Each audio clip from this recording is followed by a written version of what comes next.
अस्सलामु अलैकुम. Welcome back to Ghazi's kitchen. नमस्कार. आजच्या ताटात आहे चुलीवर बनवलेलं झणझणीत वांग्याचं कालवण, पौष्टिक शेपूची भाजी आणि गरमागरम ज्वारीची भाकरी. अस्सल गावाकडची चव अनुभवायची असेल तर हा व्हिडिओ शेवटपर्यंत नक्की बघा आणि गाझीज किचनला सबस्क्राईब करायला विसरू नका. तर आधी मी तेल टाकलेलं आहे आणि त्याच्यामध्ये मीठ टाकून चिरलेली वांगी टाकलेली आहेत. आता ह्यात हळद टाकूयात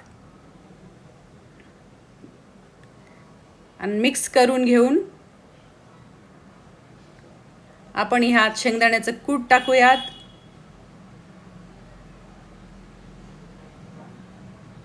आणि सर्व काही मिक्स करून घेऊ.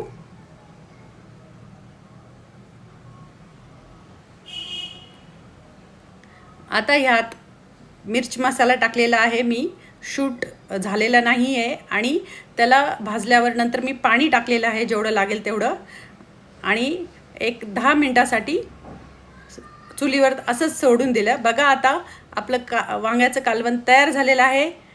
आता आपण शेपूची भाजी तयार करत आहोत. ह्या मिरच्या चिरून घेतल्यात, लसूण चिरून घेतला आहे आणि शेपूची भाजी त्यात लसूण मिरची आणि त्याच्याच वरती मसूरची डाळ घातली.